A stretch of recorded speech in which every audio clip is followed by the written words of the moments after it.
ताजा टीवी के सागर मंथन कार्यक्रम में आप सबका स्वागत है। आज हम एक अत्यंत मौजू, सामयिक और आज का सबसे बड़ा ज्वलंत जो मुद्दा है कि पहलगाम के बाद भारत क्या करे, इस पर बातचीत करेंगे, इस पर विश्लेषण करेंगे, क्योंकि हमारे देश के लिए अभी सबसे बड़ी जो अभी ऐसी घड़ी है जिसमें हर व्यक्ति, चाहे वो किसी भी धर्म का, किसी भी जाति का क्यों न हो, उसके दिमाग में, दिल में एक ही बात है कि पहलगाम में जो 22 अप्रैल को एक हमला हुआ, बर्बर हमला हुआ, टेररिस्ट लोगों का हमला हुआ, एक आतंकवादियों का, दहशतगर्दों का,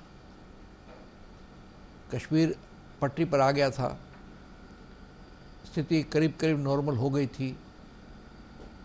कश्मीर की स्थिति नॉर्मल होने का एक ही बैरोमीटर है कि वहाँ दुनिया भर के पर्यटक जाते हैं और बड़ी संख्या में पर्यटक भी गए थे। मौसम सुहाना था, पर्यटकों के लिए बहुत अच्छी घड़ी थी। और ऐसे स्थिति में एक बहुत ही कायरतापूर्ण वहाँ के दहशतगर्दों ने हमला किया और हमारे मेहमान, जो पर्यटक तो मेहमान होते हैं सैलानी, 28 पर्यटकों को मार गिराया गया। आप सभी जानते हैं, सिर्फ ये घटना यही नहीं है कि वो वहाँ के पर्यटकों को मारा गया, बल्कि उस साथ साथ ये जो दहशतगर्द थे, जो टेररिस्ट थे, उन्होंने बड़ा सिलेक्टिव वे में मारा लोगों को। पहले उनका धर्म पूछा, मजहब पूछा, फिर उनको मारा गया। ये भी एक बहुत ही दिल दहलाने वाली बात है, एक डिस्टर्ब करने वाली बात है, एक चिंताजनक बात है। हम उस पर बातचीत करेंगे। सभी घटनाक्रम को आप सभी जानते हैं, इसलिए उस पर बारे में बहुत विस्तृत जानकारी देने की ज़रूरत नहीं है। आज भारत के सामने में भी एक है सवाल कि टेररिज्म को ख़त्म करने के लिए, और उससे भी बड़ी बात यह है कि जो टेररिज्म को सपोर्ट करते हैं, जो टेररिज्म की जन्मस्थली है, जो वहाँ पर क्लासरूम है टेररिज्म के, उनका क्या करेगा। जाहिर है कि हम जानते भी हैं कि पाकिस्तान में इन्हीं टेररिस्टों को ट्रेन किया जाता है, और वैसे टेररिस्टों का हमला पाकिस्तान से आकर के पहला नहीं है, इसके पहले भी कई बार हमले हो चुके हैं। लेकिन हर चीज़ की एक इंतहा होती है, हर चीज़ की एक सीमा होती है। लगता है सीमा पार हो गई है, पानी सर के ऊपर से चला गया है। हमको क्या करना चाहिए, देश को क्या करना चाहिए। सरकार अपने ढंग से काम करेगी, लेकिन एक दिमाग में क्या है, लोग क्या अपेक्षा करते हैं, आम नागरिक जो हमारे देश के जागरूक नागरिक क्या अपेक्षा करते हैं कि घटना के बाद क्या करना चाहिए। इसके लिए हमने अपने स्टूडियो में 4 बहुत ही विशिष्ट व्यक्तियों को आमंत्रित किया है। दाईं बैठे हैं श्री दिनेश चंद्र वाजपेयी, सब जानते हैं उनको, पश्चिम बंगाल के former DG, director of general of police. उनके पास ही बैठे श्री शिशिर बाजोरिया, ताजा टीवी में कई बार वो आ चुके हैं। ये पश्चिम बंगाल भारतीय जनता पार्टी भाजपा के प्रवक्ता है और वहाँ के अंतर्राष्ट्रीय कार्य को भी देखते हैं। उनके पास ही बैठे शायरा शाह हलीम, बहुत बड़ी कम्युनिकेटर हैं, राजनीतिक व्यक्ति भी हैं, क्योंकि उन सीपीएम की टिकट पर चुनाव भी लड़ चुकी हैं। और सबसे सर्वश्रेष्ठ बैठे हैं पत्रकार, संपादक प्रभात खबर के श्री कौशल किशोर। आइए हम अपने बातचीत की शुरुआत दिनेश वाजपेयी साहब से करते हैं। वाजपेयी साहब इसलिए करते हैं कि पुलिस में रह चुके हैं, और पुलिस और मिलिट्री का एक थोड़ा काफ़ी नज़दीक रहती है। पुलिस रक्षा करना, वो राज्य की रक्षा करती है अंदर से, मिलिट्री बाहर की रक्षा करती है। हम वाजपेयी साहब खुद एनालिस्ट भी हैं, विश्लेषक भी हैं, कैसे जो घटनाक्रमों का विश्लेषण किया है उन्होंने, कई बार लिखा भी है। वाजपेयी साहब आपका बहुत बहुत स्वागत है। मैं आपसे जानना चाहूँगा कि ये जो घटना घटी है, इसके पहले भी ये टेररिस्ट अटैक पहला नहीं है, टेररिस्ट को हमेशा हम चिंता मारे हैं। इस बार ऐसा क्या हुआ, क्यों किया उन्होंने इस तरह, और वो भी जात पूछ के, धर्म पूछ करके। ये चीज़ें बड़ी चिंताजनक स्थिति है। हम आपसे जानना चाहेंगे कि आप क्या सोचते हैं इस बारे में, वाजपेयी साहब।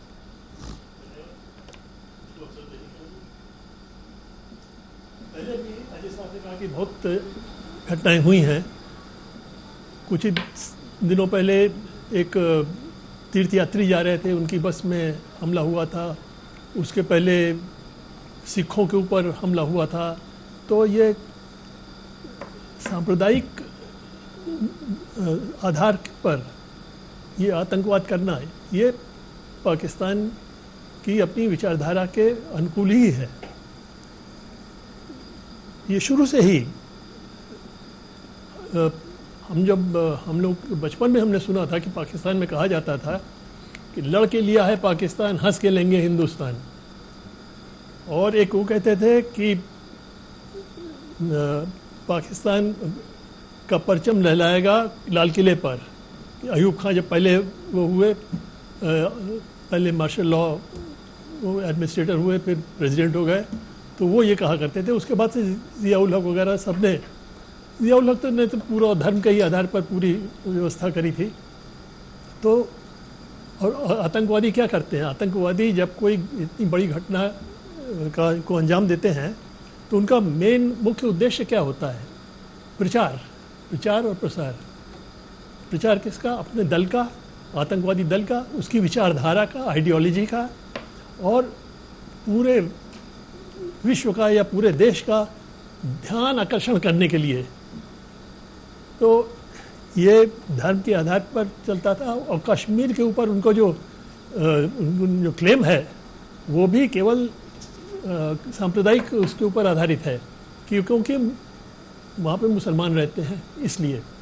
और उसको वो एकदम पक्का करने के लिए उन्होंने, जिसको एथनिक क्लींजिंग कहते हैं, सांप्रदायिक क्या कहेंगे, सफाई कहेंगे, या एकाधिकार एक कम्युनिटी का हो जाए उसके ऊपर। ये पहले कश्मीर पंडितों को उन्होंने हटाया था इसी उस पर। और आज भी जब ये घटना हुई तब उन्होंने, हिंदू हो, कलमा पढ़ते हो कि नहीं, कलमा जानते हो कि नहीं, एक देवाशीष हैं आसाम के, उन्होंने कलमा पढ़ के सुना दिया तो उनको छोड़ दिया, जो नहीं सुना पाया उनको गोली मार दी। तो ये तो उनकी उसमें रग रग में भरा हुआ है। और अपने बच्चों को भी उन्होंने इतना ज़्यादा ब्रेन वॉश किया है, मनोग्रस्त कर दिया है कि साइकोलॉजिकल रूप से। पाकिस्तानी टीवी के मैं कई बार क्लिप वीडियोज़ आते हैं वायरल होके, उसमें पूछा जाता है बच्चों से, 12-13 साल का लड़का, उससे पूछा गया तो कहता है कि नहीं, हम तो मुसलमान हैं, हम कलमा पढ़ते हैं, तो हम तो उनसे, भारत से कहीं आगे हैं, भारत से हम कभी हार ही नहीं सकते हैं, भारत हमेशा हमसे हारेगा, हम हिंदू तो तरह तरह की बातें हिंदू के खिलाफ कहेंगे। उनको एक मनोग्रस्त कर दिया गया है कि तुमको बदला लेना है इसका। तो वही हम देखते हैं यहाँ भी हो रहा है। उन्होंने सारे विश्व, और जब आपने जैसे कहा कि सामान्य अवस्था आ रही थी, तो सामान्य व्यवस्था में उनको लगा कि यहाँ पे तो इलेक्शन हुए हैं, चुनाव हुए, चुनाव में भारी संख्या में लोगों ने मतदान किया, लोकप्रिय सरकार बनी, और इसके बाद सब जब सामान्य हो गया तब उनको लगा कि अब तो हमारी हम कहीं रहेंगे ही नहीं। जब सब सामान्य अगर हो गया तो पर्यटकों की संख्या दुगनी तिगुनी बढ़ गई। तो कहा कि अब तो हम, यही उनका आखिरी मौका है हमको बताने का कि नहीं, हम भी हैं पार्टी में, इसमें हमारा भी।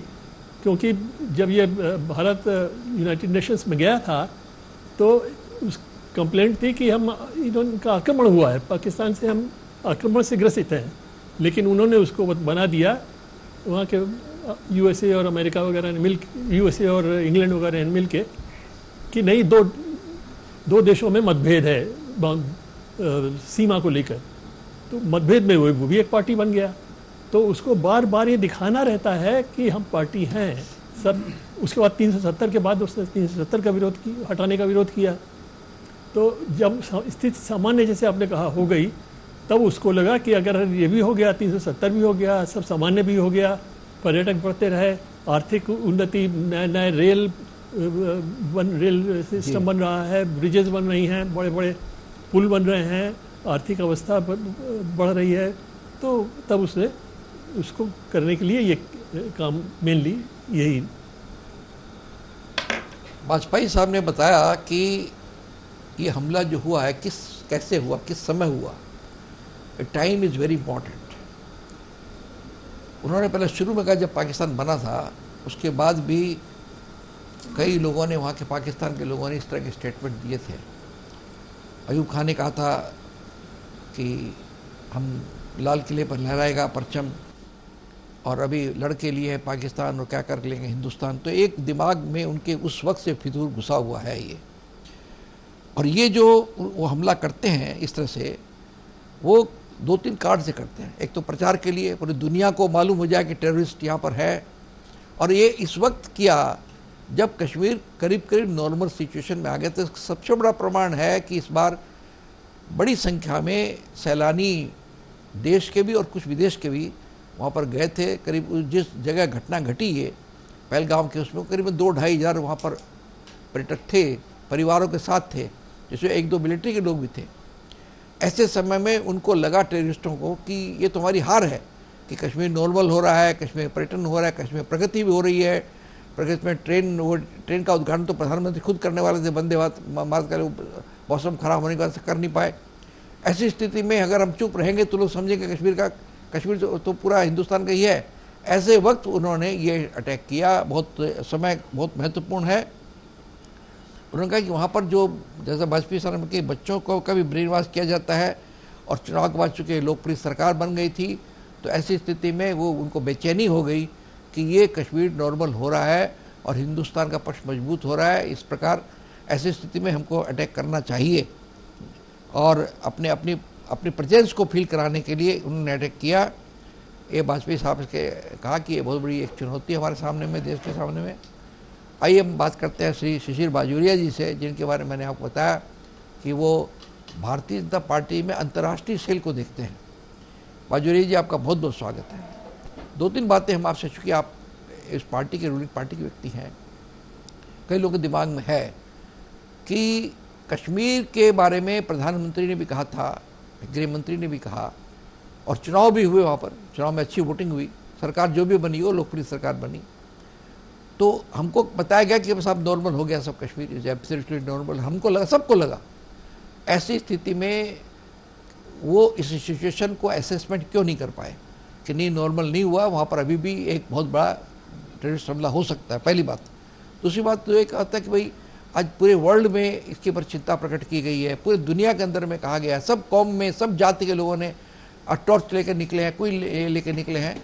इसमें एक राष्ट्रीय शोक होना चाहिए था, जबकि हम पोप के लिए 3 दिन का राष्ट्रीय शोक कर सकते हैं। ये मेरे दिमाग में सवाल आया था, क्योंकि ये हर व्यक्ति, क्योंकि टूरिस्ट मारे गए वहाँ, पर्यटक माने हमारे ही लोग मारे गए, सेना मारी जाती है, वो भी दुर्भाग्यजनक होता है, लेकिन सेना एक सेना होती है। हमारे सिविलियंस मारे गए, हमारे हर आदमी, महाराष्ट्र के लोग मारे गए, बंगाल के लोग मारे गए। हमारा डायरेक्ट कनेक्शन नहीं हो के भी हमारा ऐसा लगता है कि हमारा व्यक्ति भी मारा गया, तो एक होना चाहिए, ऐसा लोगों की फीलिंग है। तो ये बात है कि ये अभी बीच में चूक हुई है, क्या चूक हुई है, अभी ये वक्त नहीं है, ये टाइम नहीं, अभी टाइम ये है कि हम इसको स्थिति को कैसे करें। फिर भी ये चूक हुई है, अच्छी चूक नहीं हुई है, इस बात को माना गया। मैं उस पर कोई आपका एक्सप्रेशन नहीं चाहूँगा, लेकिन हम चाहेंगे कि इस बारे में जो लोगों के दिमाग में कई तरह की शंकाएँ हैं, लोगों जो बातें हैं, वो चूँकि हालांकि आप सरकार के मुलाजिम नहीं है, सुलह के नहीं, भी एक पार्टी के हैं, इसलिए नाते, और हमने कई बार आपको से कई बातें बहुत की है। हम चाहते हैं वाजपेयी शिशिर जी आपको बताएं। निवत जी धन्यवाद। बहुत एक लोकप्रिय गाना का मैं 2 लाइन बोलता हूँ। ए मेरे वतन के लोगों, जरा आँख में भर लो पानी, जो शहीद हुए हैं उनकी याद करो कुर्बानी। लता जी का बहुत बहुत मशहूर गाना ये, प्रदीप का लिखा हुआ। हाँ, बट लता जी गाया हुआ। इसको लेखक तो जरूर कवि कोई और है, बट लता जी ने इस गाने को पूरा अमर कर दिया। ये मैं क्यों बोल रहा हूँ, यहाँ कौन शहीद हुए? हमारे भारतीय शहीद हुए, जिसमें हमारे सैन्य शक्ति के भी 3 युवा थे, मगर और हर आदमी जो वहाँ शहीद हुआ है वो भारतीय है। देखिए, जिस दिन से ये घटना घटा है, अभी रोज टीवी में हम क्या देख रहे हैं कि पार्थिव शरीर आ रहा है, और जिस सम्मान से हर शहर में उसकी अंत्येष्टि हो रही है, हमको याद दिला रहा है जब कारगिल के बाद हमारे योद्धाओं का पार्थिव शरीर आया, पूरा देश इसमें एक जगह आ गया। ये क्यों हुआ? नेवर जी, आपने बहुत सही सवाल किया। देखिए, वाजपेयी जी भी जो बात बोले अभी, कश्मीर बहुत तेजी से आगे बढ़ रहा था, जो कश्मीर सालों सालों वहाँ कुछ नहीं था। देखिए वहाँ का जो कश्मीर, मैं बोल रहा हूँ खास करके जो घाटी के लोग हैं, उनके पास पैसे कमाने का क्या जरिया है? फल बेचो, शॉल बेचो और पर्यटन, इसके अलावा कुछ नहीं है। मेरे कश्मीर घाटी में श्रीनगर के कुछ मुस्लिम लोगों भाइयों से मेरा सीधा सीधा संपर्क है। मैं उनसे बात किया था कुछ दिन पहले, बोले साहब अभी बहुत अच्छा चल रहा है। उनकी बोली में बोले साहब हमारे यहाँ पैसे आ गए हैं, हमारे लोगों के पास होटल सब चल रहा है, हमारे शिकारा चल रहे हैं, हमारे ये क्या बोलते हैं हाउस बोट्स भरती हैं, पैसे आ गए हैं। ये शब्द, ये देखिए जो हमारे विरोध शक्ति है, यदि वहां पर खुशहाली आ जाए तो उनका खेल खत्म है। इसीलिए उन्होंने इसको अंजाम दिया। आप आज जो वहां पर हुआ, ये केवल और केवल एक चीज बोलना होगा, जबकि हम लोग आज आप भी बोले हैं, वाजपेयी जी भी बोले हैं कि देखिए ये एक एक को चिन्हित करके, उसका धर्म चिन्हित करके, उससे कलमा पर जो नहीं बोल सका उसको, केवल वो नहीं है, बहुत सारे शव आप देखेंगे वो पैंट में अंडरवेयर में था, आप समझ रहे हैं वो किस लिए था। आज ये हुआ है जैसे कि झगड़ा और हो। ये पूरा, अच्छा पाकिस्तान अभी तक तो बोलता था हमको सबूत दो सबूत दो, भैया उनका तो खुद का रक्षा मंत्री ख्वाजा आसिफ वो तो कबूल लिए, वो बोले हम लोग करते थे।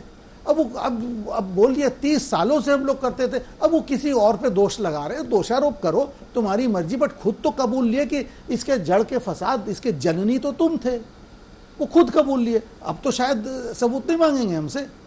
अब यदि लड़ना है तो जिस देश को तुम दोषारोप कर रहे हो उसको लड़ो। भाई एक चीज बड़ा आपको बताऊं, इनके जो सेना के चीफ जनरल आसिफ मुनीर 23 अप्रैल को जो भाषण दिए, क्या भाषण दिए, स्पष्ट शब्दों में बोलते हिंदू और मुसलमान अगर अलग हैं, हम लोग में कोई समानता नहीं है, हम लोग, अरे भैया हम इंसान हैं या नहीं? नहीं, उनके हिसाब से तो हम इंसान भी नहीं है। यही आसिफ मुनीर आज के पेपरों में पढ़ाओ, मैं पुष्टि नहीं कर सकता, आर्मी के चीफ है, उनके रहते हैं रावलपिंडी में, अपने पूरे परिवार को लंदन भेज दिए कल। अब लगता है उनको कि अब यदि भारत हमला किया तो शायद हमारे पूरे देश को खा जाए, तो भाई हम तो भागो।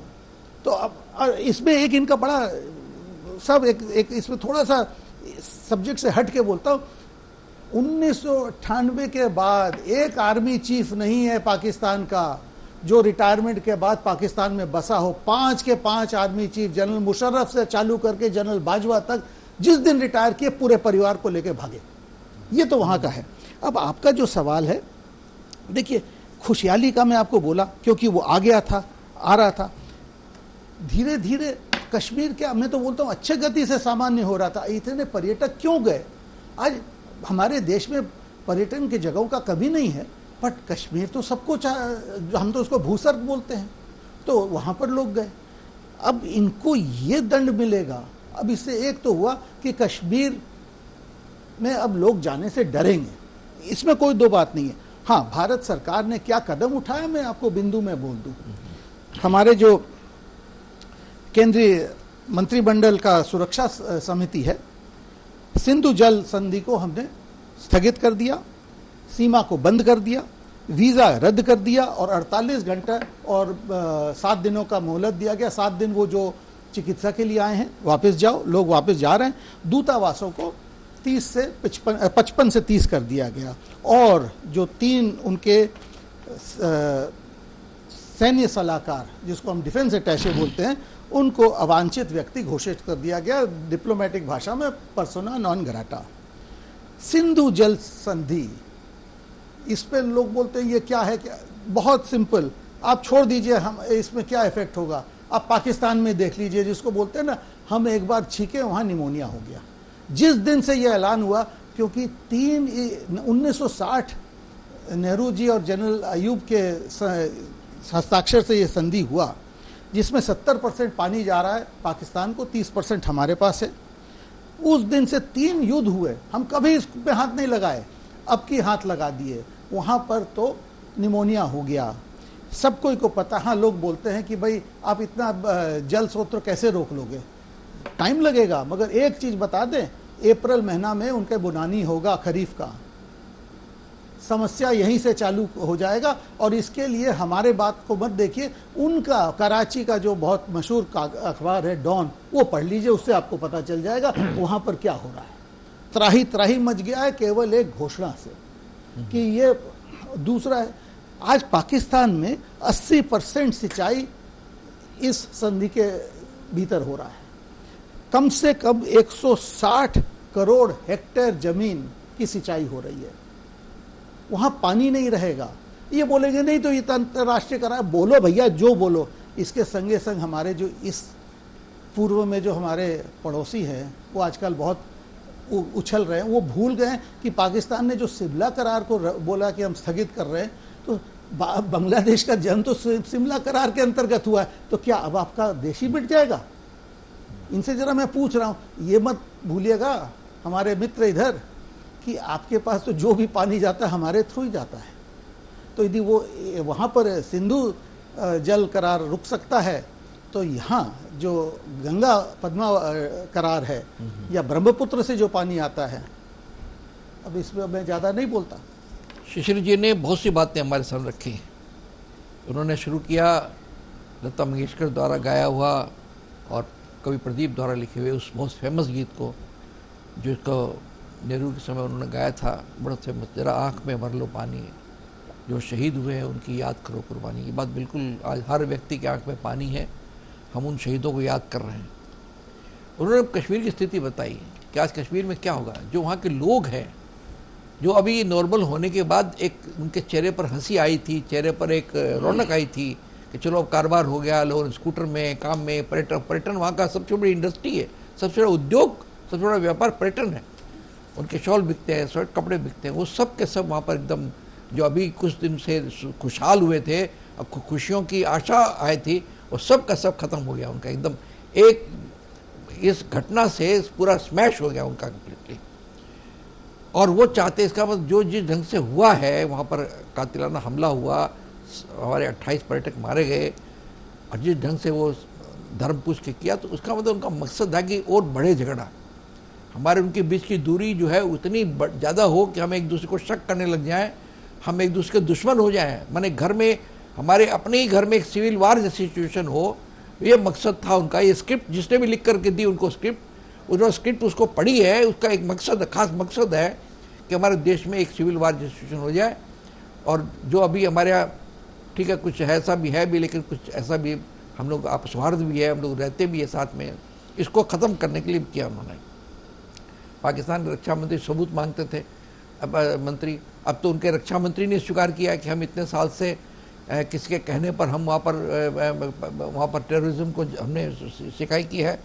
और आसिफ मुनीर का जो वक्तव्य 3 दिन पहले शिशिर जी हमने फिर से सुना, हालांकि जब वो था उस वक्त भी सुना था मैंने, उसको रीटेक करेंगे तो लगता कि जैसे उसने कह दिया था कि हमला होने वाला है।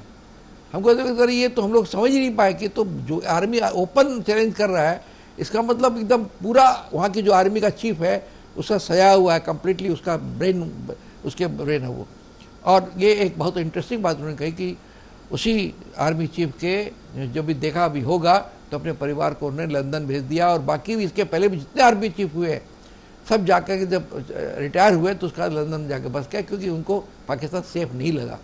इस तरह के कई बातें उन्होंने बहुत महत्वपूर्ण बताई है। हम अगले दौर में उनसे और भी बात करेंगे। फिलहाल सब लेते हैं एक ब्रेक। आप देखते रहिए सागर मंथन।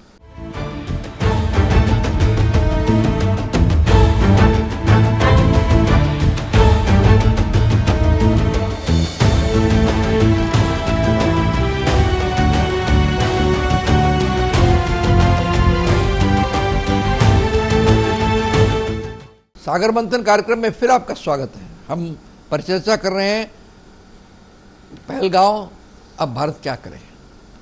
और हमारे पहले ब्रेक में जाने के पहले श्री शिशिर बाजोरिया जो भाजपा के प्रवक्ता हैं, और श्री दिनेश चंद्र वाजपेयी जो फॉर्मर डीजी वेस्ट बंगाल, उन्होंने बहुत अच्छी बातें, सारी बातें, सारे सिनेरियो को हमारे सामने रखा। आइए हम सायरा जी से बात करते हैं। सायरा जी, ये जो अभी हुआ इसमें 1-2 बातें सिग्निफिकेंट थी। एक तो सबका धर्म पूछा गया, संप्रदाय पूछा गया। हालांकि मुझे मालूम आप बहुत ज़्यादा धर्म के उसमें नहीं है, लेकिन फिर भी एक धर्म को पूछना, अगर आप होते तो आपको ही पूछ, तो एक उन्होंने औरतों को बख्श दिया, लेकिन लेडीज़ को नहीं मारा। एक औरत को कहा कि नहीं तुमको नहीं मारेंगे, जाओ तुम मोदी को बोल देना, ऐसे हुआ है। ये एक बड़ी सिग्निफिकेंट बात थी। दूसरी बात है कि जैसे शिशिर जी ने कहा कि वो चाहते और झगड़ा बढ़े, हमारे में और मतभेद हो और नुकसान हो, एक दूसरे शक हो। अरे हमको और मेरा ऐसा मानना है कि वो चाहते हैं इस तरफ चीज़ करके हम इतना कर जाएं कि सिविल वार सिचुएशन हो। तो इसमें हमें खास एक, चूँकि आप एक कम्युनिटी को बिलोंग करते हैं, भले उस कम्युनिटी के बहुत ज़्यादा आपका इन्वॉल्वमेंट नहीं भी हो, लेकिन फिर भी आप बिलोंग करते हैं, आप सेकुलर हैं, ये भी मुझे बात है। फिर भी एक इस बारे में आप क्या सोचते हैं, बहुत महत्वपूर्ण है आपका सोचना, आपका वक्तव्य। सायरा शाह हलीम। तो सबसे पहले नमस्कार नेवल जी के, बहुत एक अहम मुद्दे पे आपने यहाँ पे बुलाया। देखिए ये जो घटना हुई है बहुत ही शोकनीय है, और सब जो है यहाँ पे जितने भी हिंदू मुस्लिम क्रिश्चियन जितने भी हैं, सब ने ये यूनिवोकली कंडेम किया है इस घटना को, और बोला ये बहुत ही खराब ये एक हादसा हुआ है कि यहाँ पे जो आतंकी जो है धर्म के नाम पर इतना कत्लेआम किया, वो भी टूरिस्ट लोग। देखिए जो फौज की कंटोनमेंट होती है तो एक युद्ध होता है, तो आर्मी टू आर्मी युद्ध होता है, क्योंकि मैं एक डिफेंस परिवार से बिलोंग करती हूँ तो मुझे पता है जो डिफेंस का जो स्ट्रेटजी रहता है। लेकिन ये सबसे बड़ी जो हम लोगों को जो शॉक लगा है वो ये है कि जो टूरिस्ट जो घूमने फिरने आए थे अपने फैमिलीज को लेके, कुछ न्यूली मैरिड थे, कुछ चले कश्मीर को घूमने, उन पे हमला हुआ। तो ये बहुत ही एक चौंकनीय और बहुत ही शोकनीय बात है। सब लोग इस बात पे बहुत ही जो है अपनी जो दलासा और अपनी जो उदासी जो है हर तरीके से प्रकाशित कर रहे हैं, सोशल मीडिया में लिख रहे हैं, ऐलान कर रहे हैं। मेरे भाई जो मेजर मोहम्मद अली शाह जो जम्मू कश्मीर में सर्व किए हैं, उनका भी एक लेटर बहुत वायरल हुआ है। बहुत चोट पहुंची है इस बात पे, बहुत दिल पे चोट पहुंची है कि ये टूरिस्ट पे हमला क्यों हो। लेकिन एक और बात है कि एक बहुत सालों से ये जो आर्टिकल 370 का जो अब्रोगेशन हुआ है, 35A और 370 का, बहुत सालों से, कुछ सालों से ये सरकार ये कायम करी है नेशनल टीवी पे बहुत चैनलों से कि जो स्थिति है कश्मीर में अभी बहुत नॉर्मल सी चल रहा है, मतलब और टूरिस्ट आ रहे हैं, बहुत नॉर्मल है, खुशहाली है, लोग बहुत खुश हैं। तो ये नैरेटिव को ये क्वेश्चन करना है नॉर्मल सी का, क्योंकि ये अगर दिन आप 24 घंटे एक नैरेटिव पेडल करेंगे टीवी पे मीडिया के थ्रू कि बहुत ही अच्छा है, जबकि वॉर जोन बना हुआ कश्मीर में, लेकिन ये पेडलिंग हो रही है नैरेटिव कि बहुत नॉर्मल सी हो रही है, शिकारा चल रहा है, टूरिस्ट आ रहे हैं, कुछ नहीं होगा, ये तो एक छवि मिल जाती है लोगों को कि टूरिस्ट के चलिए घूमते हैं। और वही टूरिस्ट कहीं और जा सकते थे, कोचिन जा सकते थे, ऊटी जा सकते थे, दार्जिलिंग जा सकते थे, उनने कश्मीर चुना क्योंकि एक पेडलिंग चल रहा है एक नैरेटिव आइडिया का कि वहां पे नॉर्मल सी हुई भी है। तो एक तो ये नैरेटिव को क्वेश्चन करना पड़ेगा। दूसरी बात है, आप जनरल GD बख्शी जो बहुत ही नामी एक कमेंटेटर हैं आर्मी की तरफ से रिटायर्ड, उनने आप उनका आर्टिकल पढ़िए और ये इंटरव्यू आप देखिए। तो जनरल GD बख्शी ने बोला है कि कोविड के दौरान भारतीय सेना की तरफ से कोई रिक्रूटमेंट नहीं हुई फौज में, और ये रिटायर्ड जनरल साहब हैं, बहुत आते हैं टीवी में, और बोला कि 3 साल से कोविड के दौरान कोई रिक्रूटमेंट नहीं हुई। मतलब कि हमारे फौज की जो रिक्रूटमेंट है अभी शॉर्टफॉल चल रहा है 1,80,000 पर्सनल का।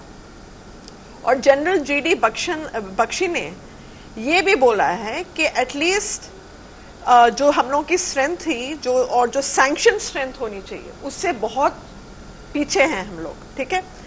फिर मतलब कम से कम 92,000 पोजीशन जो JCO जो होते हैं जूनियर कमीशन ऑफिसर्स, वहां शॉर्टफॉल हो रही है, और जो नॉन कमीशन ऑफिसर्स होते हैं NCOs, वहां पे कम से कम 7.72% शॉर्टेज हो रही है।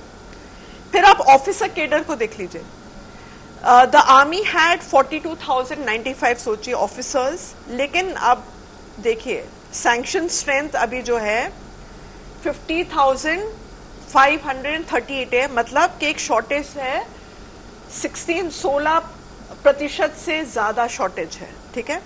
फिर एक दो रीजंस वो बताते हैं, एक तो है अग्निवीर स्कीम और दूसरा है कोविड। फिर ये अग्निवीर स्कीम का भी क्वेश्चन करना पड़ेगा। अग्निवीर स्कीम की वजह से इतना जो शॉर्टेज क्यों पड़ रही है, फिर कोविड के दौरान क्यों शॉर्टेज है। फिर एक और आप देखिए, बहुत टूरिस्ट की फैमिलीज बोली कि 2 घंटे मेरा पति या मेरा फादर जो भी है वो जीवित थे, लेकिन मेडिकल जो फैसिलिटीज हैं वो क्यों नहीं उनको प्रोवाइड की गई इस दौरान। मतलब ये हमला हुआ, 2 घंटे आदमी घायल है, लेकिन जो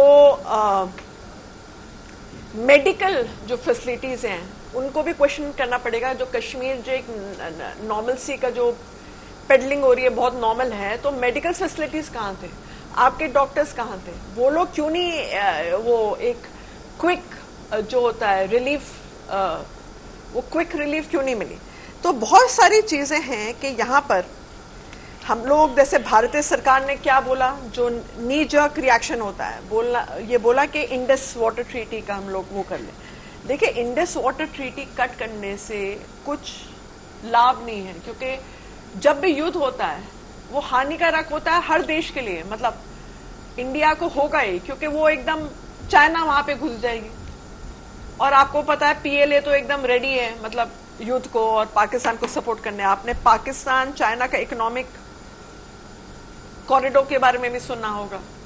तो ये भारत को कहीं फायदा नहीं होगा। भारत को अभी सबसे पहले, जो भारतीय सरकार है, सबसे पहले कड़ी जांच करनी चाहिए कि ये कौन थे, कहां से फंड्स आ रहे थे। इतना बड़ा टेररिस्ट अटैक हुआ है टूरिस्ट पे।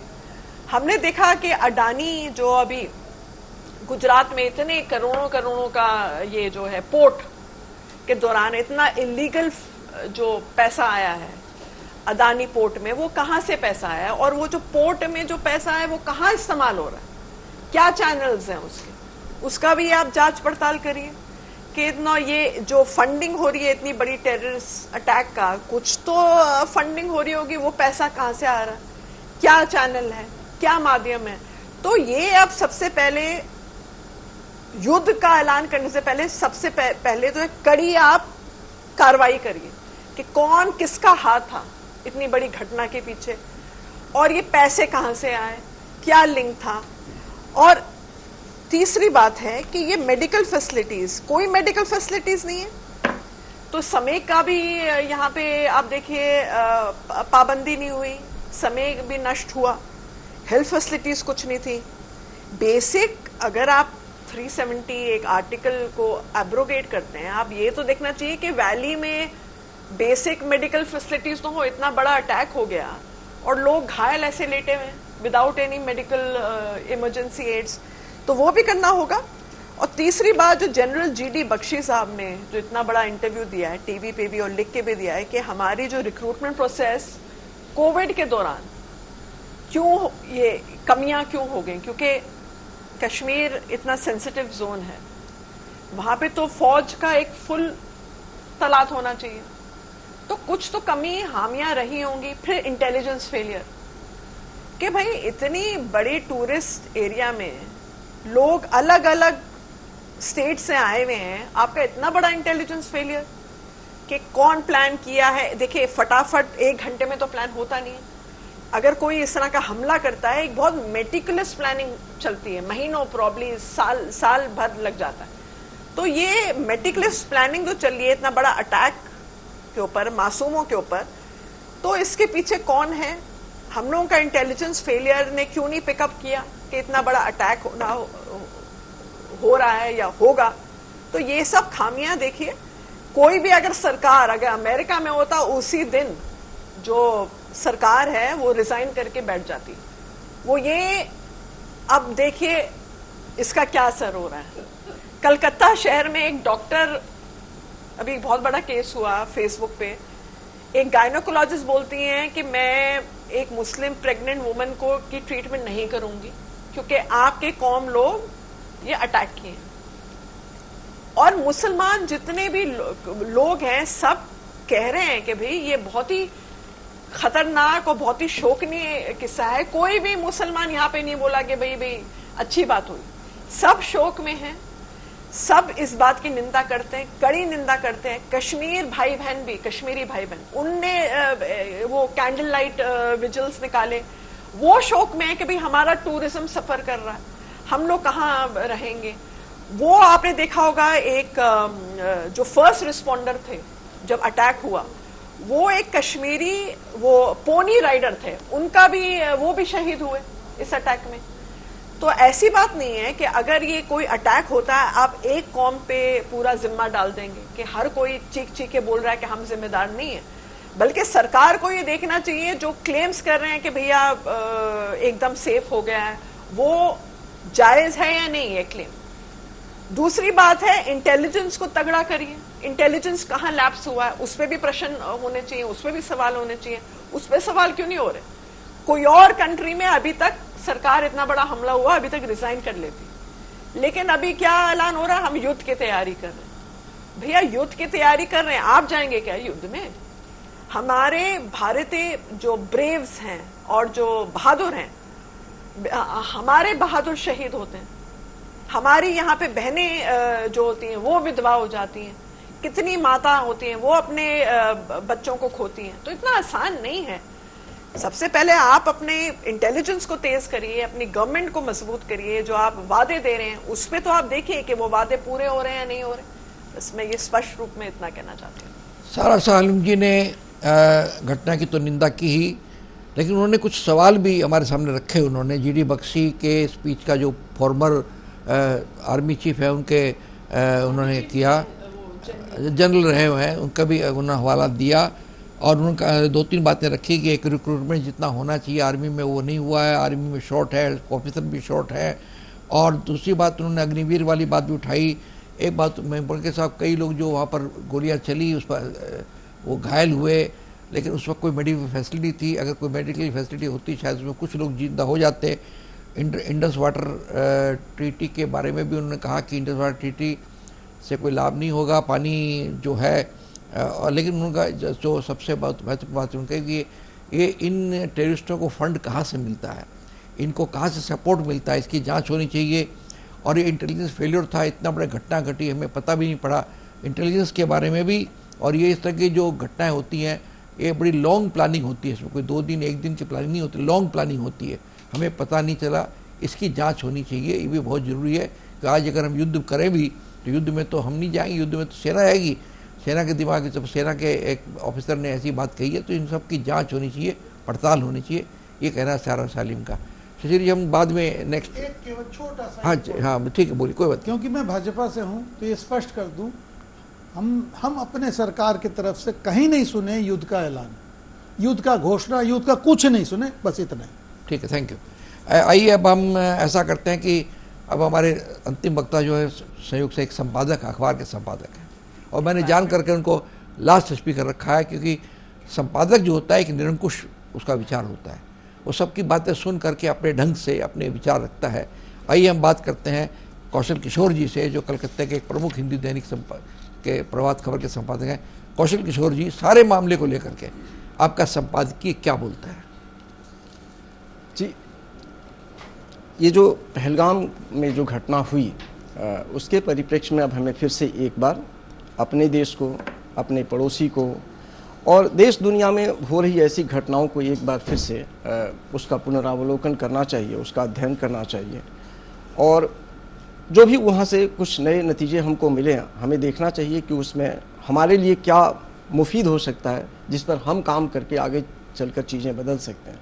लेकिन जो बुनियादी चीज़ें हैं उसमें मुझे लगता है कि इसमें ये समझने में किसी को दिक्कत नहीं होनी चाहिए कि हमारा पड़ोसी पाकिस्तान है। भारत को ये मान लेना चाहिए कि हम इस दुर्भाग्य के साथ जी रहे हैं कि हमारे पड़ोस में पाकिस्तान जैसा एक मुल्क है और उसका हम कुछ कर नहीं सकते। इससे पहले भी समाज में इस तरह की बातें हुई हैं। एक प्रधानमंत्री ने अपने कहा था कि हम सब बदल सकते हैं, अपना पड़ोसी नहीं बदल सकते।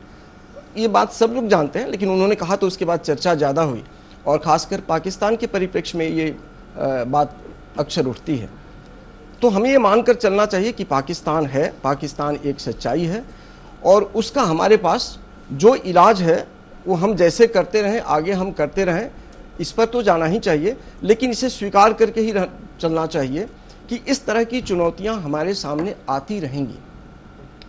आप किसी भी समाज में जाएं, पुलिस तमाम तरह के उपाय करती है, डीजीपी साहब, एक्स डीजीपी साहब हम लोगों के बीच हैं, क्या कुछ उपाय नहीं करती है पुलिस?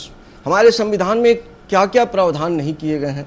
न्यायपालिका आए दिन उसके लिए क्या कुछ नहीं करती है, उन कानून को लागू करने के लिए, अपराधियों को शिकंजे में कसने के लिए। इन सब के बावजूद कोई भी समाज आप देखें अपराध से मुक्त नहीं है। सब कुछ करने के बाद भी अपराध होते रहे। आतंकवाद उसका एक दूसरा चेहरा है, ये दूसरे ढंग का, इसका डिजाइन थोड़ा अलग है, इसमें प्लानिंग अलग किस्म की होती है, इसके एग्जीक्यूशन के लेवल्स अलग होते हैं, फर्क यही है। लेकिन वो भी आपराधिक विचारों से जन्मा एक ऐसा शेप में वो हमारे सामने होता है कि उसे हमें अलग ढंग से थोड़ा गंभीरता से लेना पड़ता है। जो इस बार की घटना हुई है उसमें फ्रॉम द सेम डे, मुझे लगता है मेरे दफ्तर में भी इसे लेकर चर्चा हो रही थी कि इस बार पाकिस्तान ने एक नया काम किया, या जो लोग पहलगाम में भेजे गए थे उनके जो ट्रेनर्स थे, उनके जो गुरु थे, जो पर्दे के पीछे थे, उन लोगों ने एक अच्छा लेसन देकर के भेजा कि भैया इस बार जाना तो वहां पर सबका जरा धर्म भी पूछ लेना, क्योंकि इससे पहले जो घटनाएं हो रही थी उसमें इतने स्पष्टता के साथ धर्म की बात नहीं आती थी। ये पहली बार है जब धर्म पूछा या फिर उसके सबूत मांगे, कुछ पढ़ा कर दिखा करके जो भी करके हुआ, इस पर चर्चा इससे पहले हो चुकी है, मुझे उसमें नहीं जाना चाहिए। लेकिन इस बार उन लोगों ने एक नई कड़ी इसमें जोड़ी है और इसको एक नई ऊंचाई पर ले जाने की कोशिश की है। बेशक इसका टारगेट भारतीय समाज था, उनका ध्यान इस पर था कि इसका जो प्रभाव होगा भारत को ज़्यादा झेलना पड़ेगा और भारत इससे ज़्यादा परेशान होगा। हो भी सकता था, लेकिन ये हमारे समाज की कह सकते हैं कि उदारता है, ये भारतीय समाज का बड़प्पन है, हमें अपनी पीठ नहीं थपथपानी चाहिए। इसके बावजूद कि ये सब कुछ करने के बाद भी अब भी चीज़ें हमारे पास नियंत्रण में है, हमारा समाज अब भी नियंत्रण के साथ खड़ा है, उसने अपना आपा नहीं खोया है और उसे पता है कि ये जो हुआ है ये बेशक हमारे लिए बहुत डिस्टर्बिंग है। इन सब के बावजूद हम वक्त रहते आगे चलकर जो कदम उठाएंगे, मुझे लगता है कि इससे उनको जवाब मिलेगा। बेशक मैं पहले कह चुका हूँ कि आतंकवाद, अपराध, उग्रवाद ये ऐसी चीज़ें हैं, ऐसे ब्लॉट्स हैं समाज के ऊपर जिनको आप अस्थायी तौर पर कभी निर्मूल नहीं कर सकेंगे। थोड़े बहुत ये बीच बीच में उठते ही रहेंगे। आप इसको देखें, 370 की चर्चा अभी हमारी पूर्ववर्ती वक्ता कर रही थी। 370 के बाद हम तो मीडिया में हैं, आप खुद भी टीवी चैनल और अखबार चलाते हैं, हमारे पास जो सूचनाएं आती हैं, हमारे पास जो ऑथेंटिक सोर्सेज हैं खबरों के लिए, स्टोरीज लाते हैं हम सब, रिपोर्ट्स लाते हैं जगह जगह से, उसमें बेशक 370 हट जाने के बाद कुछ ऐसा वहाँ पर उलट पुलट गया हो, ऐसा चीज़ तो दिख नहीं रहा। मुझे लग रहा है कि, और यह हम आपस में बातचीत में भी ये सोचते रहें, समझते रहें, बात करते रहें कि भाई चीज़ें अब वहाँ ठीक हो रही हैं, चीज़ें सुधर रही हैं। अभी इलेक्शंस हुए और ये भी नहीं है कि वहाँ पर कोई एक पार्टी हो, कोई एक मस्तिष्क के, एक ही दिमाग के लोग हों, जो वो कह रहे हैं वही देश सुन रहा हो। वहाँ पर विभिन्न प्रकार के लोग हैं, अलग अलग किस्म की पार्टियां हैं, अलग अलग किस्म के दल हैं, सबके विचार अलग अलग हैं, सबका व्यवहार में भी थोड़े फर्क है। उसमें से कोई इतना चीख चिल्ला नहीं रहा था कि 370 के चलते ही वहाँ ज़मीन फट रही है, आसमान टूट रहा है, बल्कि चीज़ें वहाँ सुधरती दिख भी रही थीं। या मैं इससे निराश नहीं हूँ, मैं नहीं मान रहा कि ये पहलगाम हो गया तो इसके बाद सारी चीज़ें खत्म हो जाएंगी। मैं मानता हूँ कि Kashmir will continue to grow, वहाँ पर डेवलपमेंट बंद हो जाएगा। पहलगाम हो गया तो इसके बाद अब वहाँ पर अंधेरा छटेगा नहीं, ऐसा नहीं हो सकता, चीज़ें बदलेंगी। और भारत सरकार को या भारत को आप कहें, आपने पूछा था कि अब पहलगाम के बाद भारत को क्या करना चाहिए, भारत को कैसे देखना चाहिए। मुझे लगता है कि जैसे हम लोगों को सिरदर्द होता है ना, और हम लोग बीच बीच में टैबलेट्स लेकर के उसे मैनेज करते हैं, ये उस तरह की घटनाएं हैं। हम इसका पहले कह चुके हैं कि इसका अस्थायी तौर पर कभी होगा ही नहीं, ये गारंटी हम नहीं दे सकते। दुनिया की कोई भी सरकार, कोई भी समाज इसकी गारंटी नहीं कर सकता कि अब आतंकवाद की घटनाएं कहीं होंगी ही नहीं, इसको धरती से निर्मूल किया जा सकता है, ऐसा संभव नहीं लगता है। अब तक का अनुभव तो यही कहता है, अगर हो जाए तो हम बहुत खुश होंगे, सबको खुश होना चाहिए, लेकिन लगता नहीं कि ऐसा हो पाएगा। और अगर ऐसा नहीं हो पाता है तो हमें इसे मैनेज करने के लिए जो भी संभव हो हमें करना चाहिए। और मेरी समझ ये है कि भारत सरकार के पास वो तमाम क्षमता है कि वो जब इस तरह की चुनौती आएगी तो उससे निपट सकती है। देखिए, हमारा समाज बड़ा है, हमारा बाजार बड़ा है, हम में विविधताएँ बहुत हैं, विभिन्न प्रकार की भाषा, लोगों की बोली, संस्कृति, तमाम जो विविधताएँ हैं, उसके चलते हम अगर उदारता अपनी त्याग दें तो तो हमारा एक साथ रहना बहुत मुश्किल है। तो ये हम मानते हैं कि हमारी जो उदारता है कई बार हमारे लिए नए संकट खड़ा करती है, और ये जो आतंकवाद की घटनाएं हैं वो भी हमारी उदारता की वजह से हैं। हम यदि अपनी उदारता को त्यागने पर उतर जाएं तो बेशक इसको कंटेन करना और आसान होगा, लेकिन संभव नहीं है कि हम एक ओवरनाइट हम इसको खत्म कर दें। हमारी एक पुरानी परंपरा है, हमारी संस्कृति है, हमारे रहने सहने के अपने अंदाज हैं, तो हम उस तरह के रास्ते पर नहीं जा सकते। वैसा कोई हम कोर्स ऑफ एक्शन मुझे लगता नहीं कि कोई उसे एडवोकेट करेगा, लेकिन इन सब के बावजूद मुझे लगता है कि भारत सरकार और भारत का समाज दोनों इतने सक्षम हैं कि ऐसी घटनाओं को मैनेज करेंगे, इनको दबा लेंगे, और आगे चल करके भी इस तरह के यदि चैलेंजेस आएंगे तो उन्हें बहुत सख्ती से निपटाया जा सकता है। इस पर हमें किसी भी तरह की चिंता नहीं रखनी चाहिए। संपादक कौशल किशोर जी ने एक आशावादी दृष्टिकोण हमारे सामने रखा। उन्होंने कहा घटना बहुत जघन्य घटना हुई है, और ये अपराध भी जो है वो आतंकवाद का एक दूसरा चेहरा होता है, और ऐसा कोई समाज नहीं है जो एकदम विशुद्ध रूप से अपराध मुक्त हो जाए। तो होंगे, लेकिन हमको अपने समाज पर गर्व है, जो भारतीय समाज है जिसको टारगेट किया गया है। ठीक टारगेट किया उन्होंने, उनका उद्देश्य यही था कि भारतीय समाज को और तोड़ें, लेकिन भारतीय समाज हमेशा रहा है। अभी भी जो घटना के बाद हर समाज के लोगों ने, हर धर्म के लोगों ने, हर कम्युनिटी के लोगों ने एकबद्ध होकर के जिस ढंग से प्रतिवाद किया है वो एक वास्तव में सराहनीय चीज़ है। और कश्मीर में जो चेंजेज हुए हैं 30 सत्र के बाद में, वो चेंजेज भी एकदम ख़त्म हो जाएंगे ऐसी बात नहीं है। चेंजेज होते रहेंगे, चेंजेज होते रहेंगे, भले एक बार व्यवधान आ गया हो, लेकिन वो चेंजेज होते रहेंगे। और स्थायी तौर पर देखिए आतंकवाद का खात्मा हो, बहुत अच्छी बात है, स्वागत करेंगे उसका। लेकिन लगता नहीं है कि आतंकवाद दुनिया के अंदर कोई आतंकवाद इंटरनेशनल फेयर है ये, जैसा उन्होंने इंडिकेट किया, एकदम खत्म हो जाएगा ऐसा नहीं। लेकिन हमको हमारी क्षमता पर विश्वास है, हमारे भारतीय समाज और हमारी सरकार की या हमारी सेना की क्षमता पर हमको भरोसा है। इसलिए कोई बहुत ज़्यादा निराश होने की या ऐसा सोचने की कि बहुत बड़ा पहाड़ टूट गया, ऐसा नहीं लगना चाहिए। जो घटना हुई है शर्मनाक घटना है, उस पर विवेचना होनी चाहिए और वो होगा, लेकिन हमको अपनी समाज पर और हमारी सेना पर और हमारी सरकारी व्यवस्था पर हमको विश्वास है। इस प्रकार हमने चारों हमारे प्रतिभागियों से बड़ी बेबाक बात की, सबने अपने अपने ढंग से बातें रखी। हम उनके एक दो और पहलुओं पर बातचीत करेंगे। फिलहाल समय हो गया ब्रेक का, हम लेते हैं छोटा सा ब्रेक। देखते रहिए सागर मंथन।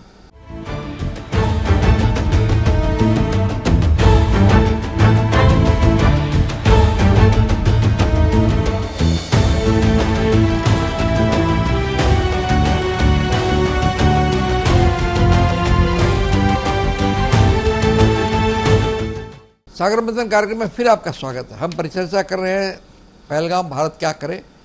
हमने चारों प्रतिभागियों से बात की, बहुत खुल करके बातें हुई। आइए फिर एक आध बिंदु पर बात कर लेते हैं। वाजपेयी साहब तो रहे हैं पुलिस में, और पुलिस में भी इंटेलिजेंस रहा है, तो ऐसा लगता है क्या कि कोई जैसे माने ये चीज़ पर कोई इंटेलिजेंस की कमी लगी या ऐसा कुछ लेकुना हुआ है? ऐसा आप पुलिस के में तो इंटेलिजेंस में काम किए ही हैं, लेकिन सेना के इंटेलिजेंस में उससे बहुत अलग नहीं रहा है कभी भी। इस पर ऐसी कोई बातचीत होनी चाहिए क्या? बातचीत तो हर लेवल हर स्तर पे होती है और हो रही होगी, इसकी इंक्वायरीज भी हो रही होंगी, लेकिन बाहर से बैठ के किसी को बोल देना कि वो असफल रहा है बिना जांच किए, ये मेरे ख्याल से हम लोगों को करना उचित नहीं होगा। हमारी संस्थाएं हैं वो कर रही होंगी, तो सरकार ने खुद ही कहा है, जो ऑल पार्टी मीटिंग हुई थी उसके बाद बोला गया है ये कि होंगी, तो वो तो एक जो साधारण प्रक्रिया है उसका एक भाग है। क्या हमारी फेलियर्स हुए, क्या सक्सेस रही, उसका आंकलन होता रहता है, तो ज़रूर होगा। लेकिन आज जो सबसे बड़ी समस्या है भारत में, जैसे शिशिर जी ने कहा कि सरकार ने युद्ध की घोषणा नहीं करी है। सरकार ने युद्ध की घोषणा नहीं करी हो, लेकिन जनसाधारण में रोष इतना ज़्यादा है पाकिस्तान के विरुद्ध कि शायद प्रत्येक नागरिक से अगर पूछा जाए तो सब कहेगा कि हाँ युद्ध कर दो। लेकिन इससे मैं एक सावधान रहने को कहूँगा, क्योंकि इसके पीछे एक हमारा ये सोच है कि हम जाएंगे और अटैक करेंगे और लेके चले आएंगे रावलपिंडी में और इस्लामाबाद को कैप्चर कर लेंगे, तो ये ज़रा मुश्किल है। पाकिस्तान ने बड़ी चालाकी से काम किया है। अपने जीवन के प्रथम से ही उन्होंने एक बड़ी ताकत को पकड़ लिया है, बड़ी महाशक्ति को, जिससे कि उनको आर्थिक और सैनिक शक्ति मिलती रहती है। पहले अमेरिका के साथ वो सेंटो सीएटो वगैरह का मेंबर बन गया था, और वहाँ से जो अत्याधुनिक हथियार जो किसी को नहीं मिलते थे वो अमेरिका से उसको मिले, जिसके बल पे वो भारत से युद्ध भी करता रहा, आतंकवाद भी बढ़ाता रहा। उसके बाद जब अमेरिका के जो उनके ऊपर जो एक क्या कहें एक डिपेंडेंस थी अफगानिस्तान को लेकर, वो जब ख़त्म हुई तब उसने चीन को पकड़ लिया।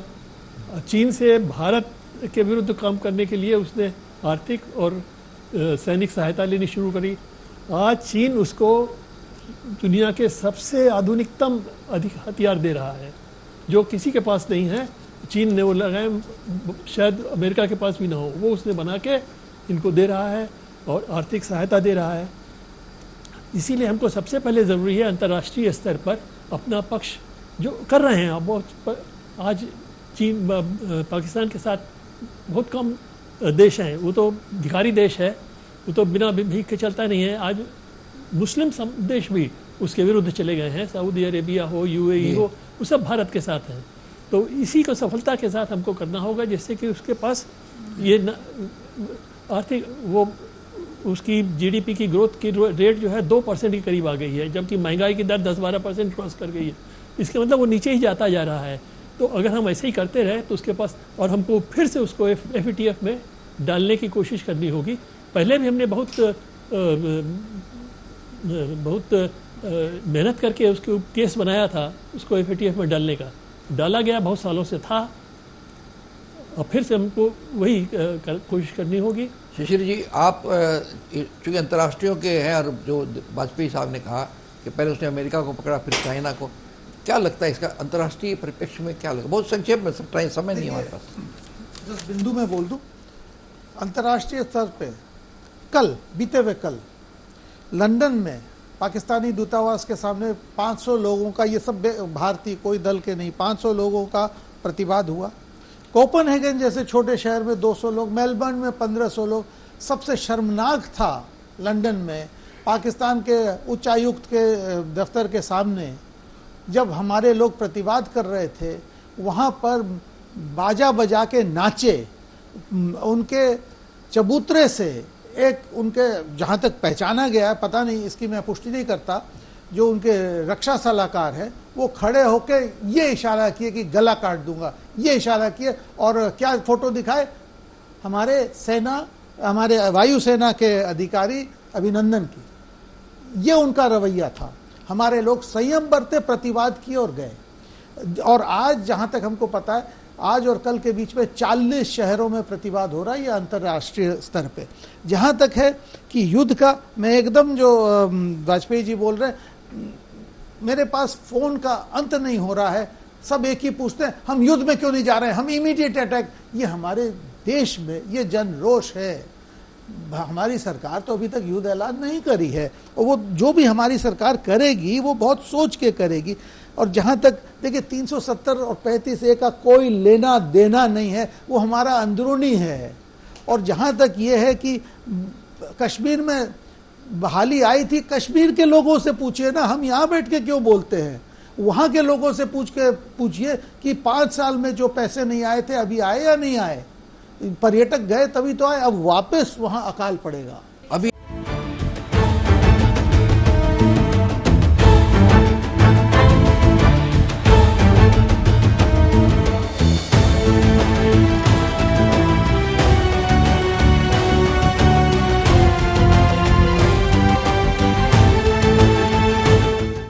सागर मंथन कार्यक्रम में फिर आपका स्वागत है।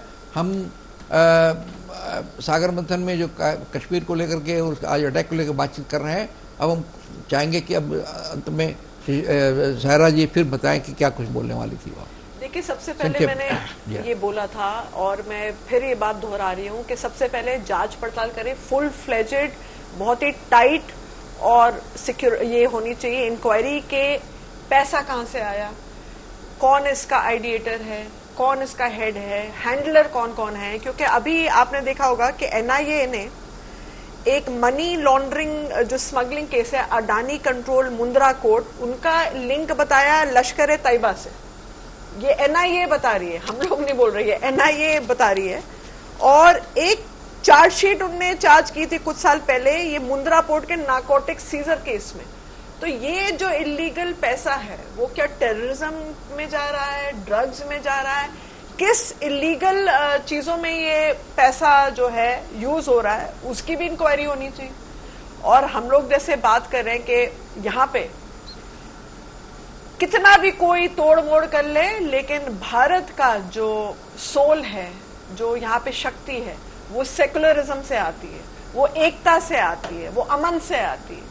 वो किसी के कौम के खिलाफ फेसबुक में जाकर लिखना, वो डॉक्टर बोला मैं मरीज को चेक नहीं करूंगी क्योंकि वो मुसलमान है, इससे एकता नहीं बढ़ेगी, इससे जो है जहर घोलेगा समाज में। तो ये सब करना बंद कर लीजिए। जो भी जहर घोल रहा है, जो भी राजनीतिक दल घोल रहा है, या जो भी यहाँ पे इस तरह की आइडियोलॉजी रखता है, प्लीज ये सब आप समाप्त करिए और भारत को जोड़ने का काम करिए, तोड़ने का नहीं। बहुत बहुत शुक्रिया। आइए कौशल जी, अब आपका एक और दायित्व है कि इस पूरे के कार्यक्रम को समापन आप 1 मिनट में कैसे करेंगे? बहुत 1 मिनट में मैं समझता हूँ कि जी पहलगाम के बाद पूरे देश भर में रोष है, इस पर कोई शक नहीं है, किसी को संदेह नहीं है, मुझे भी नहीं है। और हर व्यक्ति चाहता है कि इसका माकूल जवाब पाकिस्तान को दिया जाना चाहिए, या इसके पीछे जो लोग हैं उन्हें माने they should be taken to the task. But मेरी समझ ये है कि हमें इतना उग्र रूप से इस पर कोई निर्णय नहीं लेना चाहिए। सोच समझ करके, बहुत गंभीरता से इस पर विचार करके आगे बढ़ना चाहिए, क्योंकि किसी भी देश के लिए युद्ध अंतिम विकल्प होना चाहिए, पहला नहीं। अब भी मुझे लगता है कि भारत के पास, हमारे समाज के पास, सरकार के पास, सेना के पास धैर्य है, संयम है, इसका बार बार परिचय उसने दिया है। और मुझे लगता है कि इस परिप्रेक्ष्य में भी हमें थोड़ा इंतजार करके अपने स्तर पर चीज़ों को ठीक करना चाहिए। एक जो मसला उठ रहा है कि इंटेलिजेंस फेलियर का मामला, मुझे लगता है कि हर बार चेक होता है, इस बार भी चेक किया जाना चाहिए। जो चीज़ें आए उसके हिसाब से एक्शन लेना चाहिए। भारत को एक काम जरूर करना चाहिए, और वो भारत सरकार जरूर मुझे लगता है कि अपने स्तर पर कर रही है। सारी चीज़ें मीडिया के साथ रोज़ शेयर नहीं होती हैं, और ये तो नहीं होती हैं रोज़, रेगुलरली नहीं किया जा सकता। लेकिन भारत को ये कदम जरूर उठाना चाहिए कि देश दुनिया में कैसे पाकिस्तान को और ज़्यादा तेज़ी के साथ, प्रभावी तरीके से अलग थलग किया जा सके, उसे फिनेंशियली, इकोनॉमिकली एंड डिप्लोमेटिकली कैसे उसे कमज़ोर किया जा सके, वर्ल्ड कम्युनिटी में कैसे उसे अलग थलग किया जा सके, इस पर जरूर भारत को काम करना चाहिए, ताकि पाकिस्तान को इतना कमज़ोर किया जा सके कि आगे चल कर के वो इस तरह की चीज़ों में रुचि लेना बंद करे। और उसके जो 1-2 आकात दिख रहे हैं, जो पर्दे के पीछे हैं, जिनके बारे में हम लोग मान रहे हैं कि नहीं वो ताकतें तो बड़ी हैं, मुझे लगता है कि जब पाकिस्तान की स्थिति इतनी ख़राब हो जाएगी, वो खुद ही किनारे हो जाएंगे, वो खुद ही उनमें इंटरेस्ट बंद कर देंगे। पहलगाम के बाद भारत क्या करे, इस बहुत ही संवेदनशील, बहुत ही महत्वपूर्ण, बहुत ही अहम और आज के सबसे बर्निंग टॉपिक पर हमने बातचीत की। हमने, हमारे चारों प्रतिभागियों ने अपने अपने हिसाब से कंट्रीब्यूट किया, और सब इस मामले में हम लोग एकमत रहे कि भाई ये देश की जो एकता है, अखंडता है, वो बरकरार रहनी चाहिए। और बाकी जो भी है उसकी बातें, जैसे युद्ध के इस तरह की घटनाओं के बाद जो होनी चाहिए वो तो हमारी सरकार करेगी, उसका दायित्व है कि सरकार करे। लेकिन किसी भी में जो जैसे इस सारे वारदात में सबसे जो महत्वपूर्ण बात है कि उसने मारने के पहले लोगों के धर्म पूछा, तो ये इस बात का सबक हमारे लिए कि हम कोई अलग ना हो, और हमने जो एकता दिखाई है इस घटना के पश्चात पूरे हिंदुस्तान में, जिस ढंग से लोगों ने, हर जाति धर्म संप्रदाय के लोगों ने आके प्रोटेस्ट किया। और भी शिशिर जी बता रहे थे कि दुनिया के कई देशों में, कई कंट्रीज में प्रोटेस्ट हो रहे हैं। इसको ध्यान में रखते हुए हमें अपनी एकता की आज भी उतनी ही आवश्यकता है जितनी पहले थी। लेकिन हम किसी भी तरह से, इस तरह से पाकिस्तान का हो चाहे उसके पीछे कोई दूसरे का हाथ हो, ये पता लगाना तो भारत सरकार का काम है। हम अपने देश को, अपने समाज को एक बना कर रखें, ये इसकी सबसे बड़ी ज़रूरत है। हम पूरी बातचीत के लिए हम बहुत ही बधाई देते हैं, हमारे बहुत धन्यवाद देते हैं श्री दिनेश वाजपेयी जी को, श्री शिशिर बाजुरिया को, सारा शाह हलीम जी को और श्री कौशल किशोर को, जिन्होंने इस बहुत महत्वपूर्ण विषय पर अपनी अपनी बातें रखी। हमारे दर्शक भी इस मामले में कोई राय रखते हो, हमें लिख करके भेजें। हमारा पता है ताज़ा टीवी 37 6 PS सरनी कलकत्ता 17। आप हमें ईमेल के जरिए भेज सकते हैं। हमारा ईमेल का पता है response@tajatv.com। अगले हफ्ते हम फिर मिलेंगे नए विषय के साथ और नए प्रतिभागियों के साथ। तब तक के लिए आप हमको आज्ञा दीजिए। नमस्कार।